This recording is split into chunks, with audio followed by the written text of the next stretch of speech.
India is sinking, India डूब रहा है, ऐसा हम नहीं, ग्लोबल क्लाइमेट रिस्क इंडेक्स का कहना है। देवों की भूमि उत्तराखंड में एक छोटा सा जिला चमोली, वहाँ के एक छोटे से शहर जोशीमठ, उसको ज्योतिर्मठ के नाम से भी जाना जाता है, वहाँ पर टूटने की शुरुआत हो चुकी है।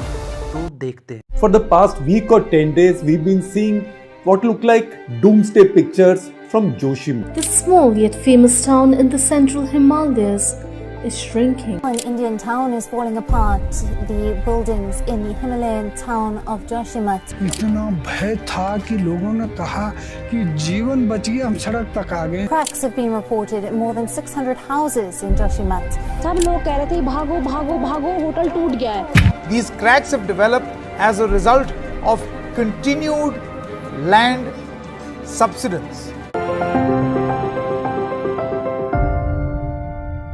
जोशीमठ एक छोटा सा शहर जहाँ पे 20,000 लोगों की आबादी है। वहाँ पे लोगों के घरों में दरारें आ रही हैं, रिश्तों में नहीं। और ये वार्निंग हमें 1976 में मिल चुकी थी कि ये जोशीमठ में होगा, लेकिन पैसा पैसा और सिर्फ पैसा। आज इन्हीं पैसों के चक्कर में जोशीमठ एक बहुत बड़ी परेशानी में है। तो चलिए समझते हैं इसके कुछ फैक्ट, आखिर ऐसा हो क्यों रहा है, आखिर जोशीमठ इतना फेमस क्यों है। ये जगह टूरिज्म, मिलिट्री और रिलीजन, ये तीनों जगह के लिए बहुत इंपॉर्टेंट है। कैसे, चलिए समझते हैं। रिलीजन और टूरिज्म, ये जगह काफ़ी फेमस है इसलिए क्योंकि यहाँ लोग बद्रीनाथ के दर्शन के लिए आते हैं और 4 धाम यात्रा में भी ये जगह काफ़ी इम्पोर्टेंट रोल प्ले करती है। इंडियन आर्मी के पॉइंट ऑफ व्यू के हिसाब से ये जगह इम्पोर्टेंट है क्योंकि यहाँ से कुछ ही दूरी पर भारत और चाइना के डिस्प्यूटेड बॉर्डर LAC यानी लाइन ऑफ एक्चुअल कंट्रोल है। यहाँ पर 20 से भी ज़्यादा मिलिट्री कैंप्स हैं। बात है इसकी शुरुआत की, आखिर इसकी शुरुआत हुई कैसे। 2021 में काफ़ी हैवी फ्लड्स और रेन के कारण यहाँ पे दीवारों में दरारें शुरू हो चुकी थी। तभी वहाँ की सरकार ने सर्वे किया और वहाँ की कई बिल्डिंग्स को अनसेफ डिक्लेयर किया। क्या लगा आपको, इसके बाद कंस्ट्रक्शन रुक गया? जी नहीं, 5 जनवरी 2023 तक कंस्ट्रक्शन को कंटिन्यू रखा गया और कई एनवायरमेंटल एक्सपर्ट्स का कहना था इससे सिचुएशन और भी बेकार हो जाएगी। 2020 से 2022 तक इन 2 सालों में ये पूरा एरिया 2.5 यानी 2.5 इंच धंस चुका था। तो हमें इससे क्या? अच्छा, तो अब सुनो कि ये होता क्या है। इसके लिए हमें जाना होगा हॉगवार्ट्स, नहीं हैरी पॉटर के पास नहीं, अरे वहाँ तो सिर्फ जादूगर जाते हैं। तो इसके लिए हमें जाना होगा जकार्ता। जकार्ता कोई जादुई जगह नहीं बल्कि इंडोनेशिया का एक कैपिटल है और जकार्ता को द सिंकिंग सिटी के नाम से भी जाना जाता है। यहाँ पर 3 करोड़ से भी ज़्यादा लोग रहते हैं। यहाँ 13 से भी ज़्यादा नदियाँ बहती है और यहाँ पर मॉनसून में बाढ़ आती रहती है। आने वाले 80 सालों में ये पूरा शहर डूब जाएगा। जकार्ता और ज्योतिर्मठ, आखिर इन दोनों में लिंक क्या है? जकार्ता जबकि एक कोस्टल सिटी है और जोशीमठ तो पहाड़ों में सिचुएटेड एक शहर है, तो दोनों में कॉमन क्या है? अरे भाई, दोनों में जमीन है, लैंड, दोनों लैंड पर ही बनी है। बात है कुछ सदियों पहले की, यहाँ पर लैंड स्लाइडिंग हुई थी जोशीमठ में और ये पूरा शहर यानी कि जोशीमठ इसी हिस्से पर बनाया गया था, जो कि नहीं होना चाहिए था क्योंकि ये एरिया पूरा का पूरा ब्लू सैंड्स और रॉक से बना है। हिमालय इंडिया का काफ़ी फेमस माउंटेन है और इसकी हाइट हर साल बढ़ती रहती है। ये इंडियन प्लेट्यू से हर साल 2 इंच यूरेशियन प्लेट्यू की ओर बढ़ती है और हिमालय पर्वत को और पुश करती है, जिससे इसके आसपास के एरिया में भूकंप आते हैं और ये एरिया को अनस्टेबल बनाते हैं। ऐसे में तो ये बात नॉर्मल है, जितनी आबादी बढ़ेगी उतने डिजास्टर्स बढ़ेंगे। आखिर इतना सब कुछ हो कैसे रहा है? ये घर, ये बिल्डिंग, ये सब कैसे?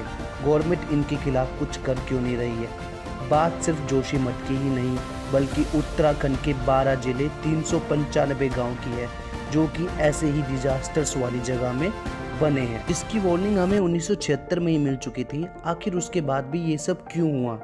बल्कि मिश्रा कमेटी बोला था कि ये सब नहीं होना चाहिए क्योंकि यहाँ के रॉक्स स्टेबल नहीं है। अर्थक्वेक यानी भूकंप, फ्लडिंग और वाटर पर्कोलेशन की वजह से यहाँ के रॉक हिल रहे हैं।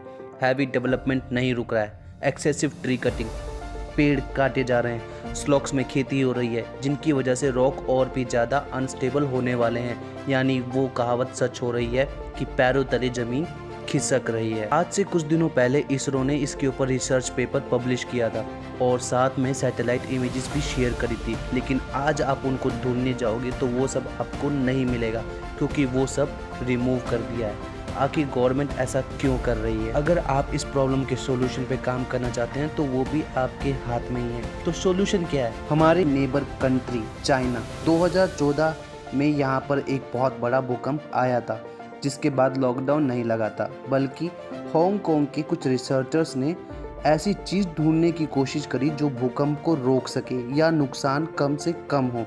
इसके लिए उन्हें मिला क्ले। वो कंस्ट्रक्शन में क्ले यूज़ करने लगे और कुछ ऐसे ब्रिक्स यूज़ करने की बजाय उन्होंने होलो ब्रिक्स का यूज़ किया। ऐसे ही डिजास्टर से लड़ने के लिए उन्होंने बैम्बू एक्सीलेंट बिल्डिंग मटेरियल है जो कि काफ़ी लाइट होता है। जब भूकंप में लोगों के घर धंस जाते हैं तो उसमें फंसकर लोगों की जानें चली जाती हैं। ऐसे में बैम्बू से जो इंफ्रास्ट्रक्चर बनाया जाता है वो काफ़ी लाइट होता है, तो ये काफ़ी हद तक सेफ रहता है और इंसान की जान को खतरा नहीं होता। सिर्फ चाइना ही नहीं, जापान में सुनामी आना एक आम बात है। इसके लिए उन्होंने डेवलपमेंट नहीं रोकी, बल्कि जिस शहर में जिस टाइप का कंस्ट्रक्शन काम आता है वो उन्होंने वो किया। नेचर से दोस्ती करी और अपने इंडिया में रॉकी की तरह गोलियां नहीं चलाई अंधाधुंध। ग्लोबल क्लाइमेट रिस्क इंडेक्स कहती है भारत डूबने वाला है। आने वाले टाइम में जैसे जैसे वाटर लेवल बढ़ेगा, मुंबई, कोची, विशाखापट्टनम, मैंगलोर, चेन्नई, ये सारी जगह 40 सालों में डूबने वाली है। और अगर वर्तमान यानी प्रेजेंट देखना है तो पाकिस्तान को ही देख लो। फ्लड यानी बाढ़ के कारण आज वो बुरी तरह फंस चुके हैं, उनकी इकोनॉमी पूरी तरह से नीचे आ चुकी है। अगर आप लोग सच में इंडिया के लिए कुछ करना चाहते हैं और इंडिया को बचाना चाहते हैं तो इस वार्निंग को वार्निंग ना समझकर कुछ एक्शन ज़रूर लें। अगर वीडियो में आपको कुछ वैल्यू मिली हो तो आपको पता है क्या करना है। Thanks for watching.